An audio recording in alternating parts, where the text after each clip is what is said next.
Welcome back, and we have, of course, Egypt treated its women better than any of the other major civilization of the ancient world. The Egyptians believed that joy and happiness were legitimate goals of life and regarded home and family as the major source of delight. Women were regarded as totally equal to men as far as the law was concerned. Of course, they were also equally subject to whatever responsibilities normally accompanied those rights.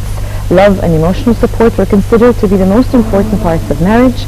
Egyptians loved the children as people and not just as potential workers and caretakers. And we have joining us today Dr. Mariam Ayed.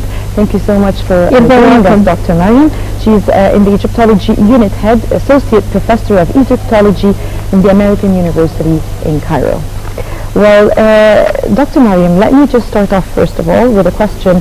What is meant by Egyptology? Oh, okay, that's a very good question. Yeah, question. Egyptology is the study of all facets of ancient Egyptian civilization, from pre-dynastic times up to 641 AD, at which point the study of Egypt becomes the realm of Islamic and Arab studies. Okay. And an Egyptologist? An Egyptologist is someone who can read hieroglyphs and who specializes in ancient Egypt. And why is it important actually to learn about ancient Egypt and study our history? So we have a special sort of Egyptologist. Why Egyptology, when Egypt? it first started, was a Western science. Okay. The genesis of it was during the Napoleonic expedition to Egypt in 1798, I believe. And since that time, the Western world, Europe, and later on the Americas became very fascinated with ancient Egypt as part of world heritage. It's the earliest, longest lasting civilization. The monuments captured everybody's interests. Once the hieroglyphs were deciphered and it was recognized that it's a real language and not just symbols and gibberish, then the secrets of ancient Egypt were unlocked. For an Egyptian, it's particularly important to study our history because it's ours. When people ask what did the Egyptians look like, I would say they looked very much like us. So this disconnect that happens when you label that culture as pharaonic rather than ancient Egyptian is rather disturbing. If Pharaoh was the king, and only the king starting the 19th dynasty, it's a Hellenized or a Greek version of the word Pera'a, which is the great house, and that's how the Egyptians refer to the palace, just like today we refer to the White House. So when you talk about pharaonic culture, you're talking about the kings only, but if you want to talk about the land and its people, then it's ancient Egyptian. And I think that it's very important to discard this idea of pharaonic and in preference to ancient Egyptian as a term. Okay. And well, regarding the ancient Egyptian women, going back to them, how did the ordinary and royal women live back then? If you could just give us sort of a glimpse. Like in any other culture, there was a huge difference between the lives of ordinary women and the lives of the royalty. And you can see that even everywhere in European cultures, in when Egypt was a kingdom, etc. So it's very important to know which type of women we are talking about and which type we are studying. Egyptian women who are non-elite, ordinary women, enjoyed tremendous rights, including the right to inherit, the right to bear testimony in a court of law, the right to initiate divorce, at which time the woman would take with her half of the communal property. So do you think there's a huge difference of the ordinary, women at the moment and back then? In some ways, regarding the state of the Egyptian woman? Again, it's very dependent on class, back then and today. So I hate generalizations in general. But I would say that Egyptian women compared to Babylonian women, compared to Greek women, had it very nicely. They enjoyed more freedoms. A woman was her own person, whereas in Greek culture she was the property first of her father and then of her husband. Compared to other ancient cultures, when women could not own property, could not inherit property, could not bequeath property, ancient Egyptian women could do all that. In terms of the ancient Egyptian woman was quite well ahead. Indeed, indeed. Yeah. Independent is one way to look at it. Equal is another way to look at it. There was a division of labor, so we can't say that they were like women today in that any job that a man could do, a woman could do as well. But women could engage in economic activity outside of the home. For instance, we know that most weavers and textile workshops were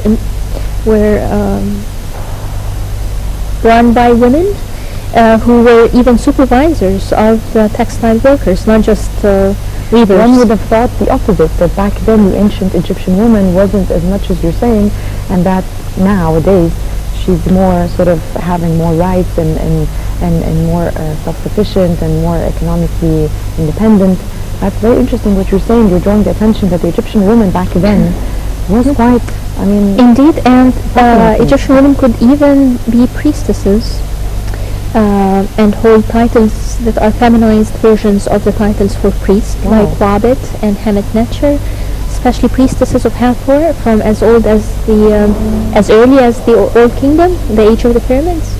In fact, it was very important later on in the Middle Kingdom for the king to marry priestesses of Hathor who were not royalty themselves, as a way of legitimating their own rule and claim to the throne by linking back to the old kingdom. And regarding motherhood, yes. So how was it back then? Was it sort of like more focus, or was it sort of I don't know.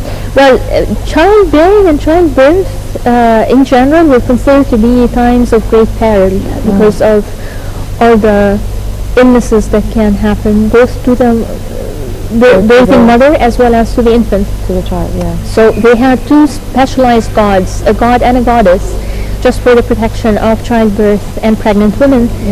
One is Bes and the other is Taweret. Taweret is like a hippo goddess with pendulent breasts and a big belly, and maybe the resemblance to pregnant women is what figured that. And Bes is like a short pygmy whose visage is grotesque, and the idea is that he would scare away the demons. And often he's represented with his tongue out of his mouth, and as a sign that he is making noise and shouting. Goddesses as well, like Isis and Nephthys, were considered to be there at childbirth, especially over a royal person, a king. Nut, the sky goddess, was a major birthing goddess, because every night she would swallow the sun god, and every morning she would give birth to him, assisted by Isis and Nephthys. So childbirth was quite an issue back then as well. Very important. Yeah. And what about marriage? How was it regarded? And was divorce allowed? Divorce was allowed, and it could be initiated by a woman as well as a man. Okay. As far as we know, there was no wedding ceremony per se, but rather they cohabited, and then at some point they drew up a legal document, a post-nuptial document rather than a prenup, in which they would detail the property that the woman brought into the household, what the man owned, and the dissolution of the marriage. Another document, legal document, was drawn up by which the woman could take away all the property that she had brought in, as well as half or a third of the communal property that they acquired together. As far as reasons for divorce, domestic abuse was one of them. That was one of the main reasons of divorce. Well, we have evidence that when a woman was beaten, she took her case to her husband's supervisor at work, and the husband was punished. He had his salary deducted for beating his wife, and he was reprimanded by his supervisor. Okay, so that's quite interesting. And I mean, actually I was just going to ask about the domestic abuse, and you were mentioning that was a big thing too, and that was one of the main reasons for divorce. I wouldn't go that far, but definitely... It was quite a thing. When people look at the documents that discuss these instances of domestic abuse, they take them as evidence that there was domestic abuse in ancient Egypt, and they don't look at the outcome of the complaint. Like, if you think today a woman who's domestically abused, can she actually go to her husband's supervisor at work and complain the husband, to complain to him, would then the supervisor do anything professionally to harm the husband? Even that. Exactly. Back then, in the workmen's village at Deir Medina, these were the workmen responsible for decorating and excavating the royal tombs in the Valley of the Kings.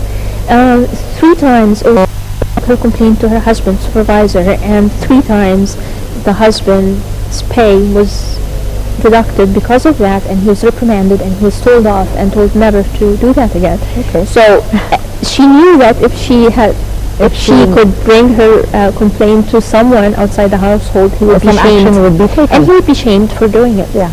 So it was not something that was condoned at all, and that's why I suggest like a normal act. I mean, something that was very common. Usually divorce documents that I discussed just now don't discuss the reasons, but I suspect strongly that domestic abuse could be some grounds for that. Yeah.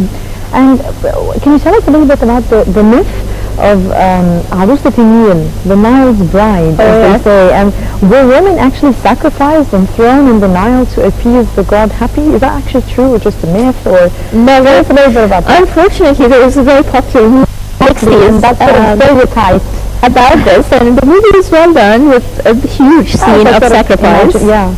We just don't know if there's no evidence for that at all. Egyptians cherished life, really. The myth actually continues into the Coptic period and is reported by al-Makrizi and other Arab historians as a practice that the Egyptians continued to practice even up to the Arab conquest. But looking at the evidence, there's no evidence for such a human sacrifice regarding the Nile, of ever throwing a woman into the Nile to appease the god of the Nile, Happy. And you just mentioned that women in ancient Egyptian times could become priestesses. Can you tell us a little bit, how was Hatshepsut given the divine conception? Oh, okay. Hatshepsut is really intriguing because she became a male king because kingship in ancient Egypt was a male institution. So in order to legitimate her claim to the throne, she pretended to be male. Her scribes, however, were never fooled, so they would mix up her gender in royal documents. For instance, they would start saying, His Majesty, she said, etc. But as part of her attempt to legitimate her claim to the throne, she had someone inscribe on the walls of her temple at Deir Bahari the myth of her divine conception. According to that myth, Amun-Re, the supreme god, took on the guise of her father, Thutmose I, and paid a conjugal visit to her mother. The queen, however, was not fooled. She recognized the god for who he was by virtue of the aroma of incense emanating from him. And he slept with the queen mother. She conceived Hatshepsut. We later see a little bump in her belly as she's being led by 2 gods to be received by more gods. And then the next scene, Hatshepsut is being born. The queen mother is giving her birth, and she's attended by 7 Hathors, not just 1 Hathor, goddesses. And then Hatshepsut is presented to the supreme god. So the myth was conceived for Hatshepsut in order to claim that she has a right to the throne because she is the offspring of the god himself.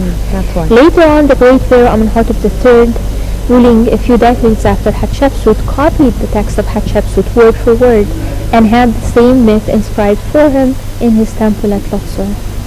So her effect was long-lasting. It wasn't just about legitimating her own rule, but she set the precedent for the great pharaoh Amenhotep III. Wow, Dr. Naim, this is very interesting about the ancient tone, actually fascinating. Very interesting that we're knowing new facts about the women in ancient Egypt. Well, we'd like to thank you, Dr. Mariam Ayed, the Egyptology Unit Head, Associate Professor of Egyptology at the American University in Cairo. Thank you for having me. Thank you. And we have an upcoming report, Women from Egypt, which is a modern dance performance that monitors the historical role of the Egyptian woman. And we have more on that with Rasha Madi. Stay with us.